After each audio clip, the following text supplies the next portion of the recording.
studying something they called SkyIce. This stuff was totally different. We were never allowed to go into the laboratory areas of the station because the labs had to be kept super clean, and they said it would mess up their work if they risked letting too many people in the lab. But one time, one of the researchers that I was friends with showed me a piece of SkyIce. You couldn't touch the stuff with your bare hands because it was so cold. And it wasn't clear or white like normal ice. It was solid blue. He said that's why they call it SkyIce, because it was the exact same color as the sky. We had to wear a thick, heavy going outside gloves to handle it. The stuff was so cold, it would instantly freeze your skin if you touched it. I don't remember what the temperature he said it was, but it was something like hundreds of degrees below zero, way colder than the normal ice that was outside. He had to carry it in a metal bottle that was kind of like a thermos. He let me play with the piece of it for a while. It felt lighter than a piece of normal ice of the same size, like it wasn't very heavy at all. It almost felt like you could throw it up in the air and it would just float back down. But I didn't try that. And it was also a little flexible when I tried to bend it. It didn't break like normal ice would. And even for a small piece, you could see through it. It was solid blue right from the surface. And here's the really weird part. It didn't melt into water. When it got warm, because we had it inside, it just started to shrink. It got smaller and smaller, but my glove never got wet. And there was no water on the floor. The stuff just turned into thin air when it got warm and vaporized. He said that was the reason why they had to study the stuff right there in Antarctica. You couldn't take the SkyIce back to America to study it because it was almost impossible to keep it cold enough during transit.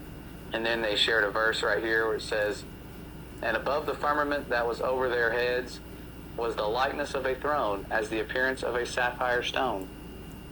And upon the likeness of the throne was the likeness as the appearance of a man above upon it." And then we continue off where it says it would always vaporize into air and you'd have nothing left when you got back to the U.S., he said. Russian scientists had discovered the same problem when they tried to take the ice back to Russia. So that was why they all had research stations in Antarctica. After maybe 15 minutes of handling the piece of SkyIce, it was almost completely gone. Just a tiny little bit was left. And my glove was dry the whole time. I'd never seen anything like it before or since. And that's unusual because I've always had an interest in scientific things. I think that's even why I got selected to go to Antarctica, because a big part of the interview was about science and what I believed about things. So I really thought it was cool to see something I'd never heard of before. The whole time I was at McMurdo, I heard people talking about the wall, like that was a special place. It's pretty common to find ice walls and ice cliffs all over Antarctica. The whole place is ice, but it's all just normal white or clear ice. So I asked my friend where they get the SkyIce from, and he said it comes from the wall. I don't remember exactly how he described it, but apparently there's a huge wall of SkyIce in Antarctica. He said it was hundreds of miles inland from the coast. I never got to see it myself because I was only stationed to McMurdo. I didn't get to go out on expeditions. He said it was the biggest natural structure in the world. Imagine that. He said that in the 1960s, the U.S. Army had a plan to bore a tunnel into the wall, but they didn't have a boring machine that could handle the super cold temperatures, so they had a whole testing project in Greenland where they developed ice tunnels and invented new boring machines that could operate in super cold temperatures. So this was back when they were going into forming NASA and all the other things that were kind of strange, the Antarctic Treaty, around that time, pretty close to it. And he says, like they did this whole big thing in Greenland for just practice. So it was like they were practicing to bore into the SkyIce. I'm not an expert on that, but that's just what he told me. Then, once they had the new boring machine figured out, they brought it to the ice wall, or to the wall in Antarctica. He said that the machine bored a tunnel. I don't remember exactly, it was like 5 or 10 miles into the wall, but that they never broke through the other side of the wall. and that they still don't know how thick the wall is even to this day.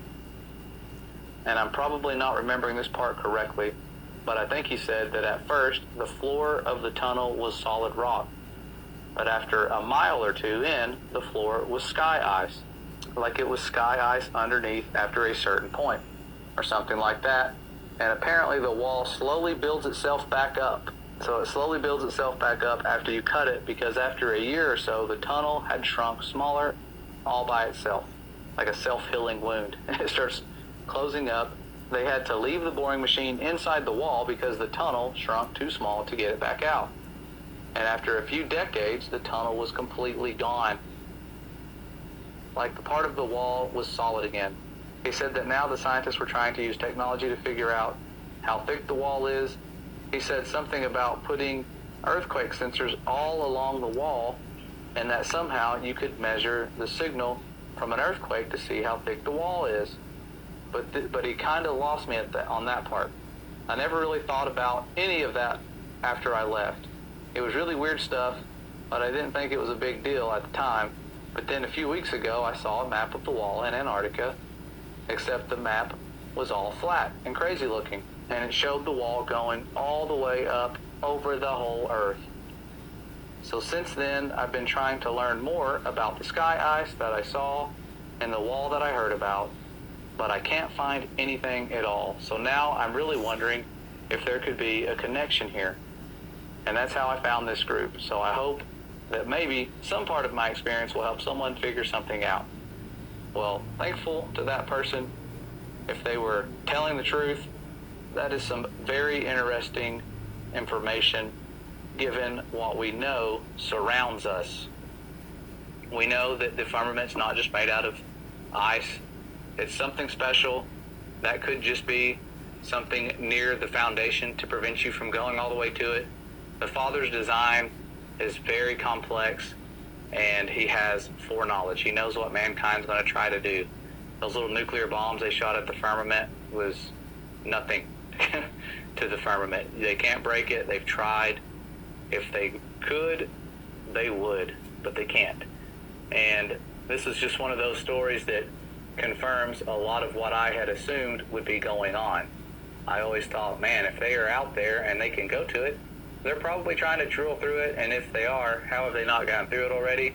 And that would answer the question for you, because it closes up as you go through it. But this was back in the 60s. There's no telling what they're trying now, mostly guarding it. I'm sure that's the biggest job they have, is keeping us from going there. And if you do go there, you can only go to certain places. It is tens of thousands of dollars for a one-way ticket. Otherwise, many of us would have already gone there, tried to do some sneaking around and investigating. But this video here, it only had like 300 views. But really cool stuff. Wanted to pass this along. I know the days of censorship have it to where you can't find stuff like this anymore. And I remember putting it in my firmament playlist. I just wasn't sure if you guys had heard about this and wanted to pass it along to you. Answers some questions that most of you, if you're like me, had about what's going on out there and what are some of the properties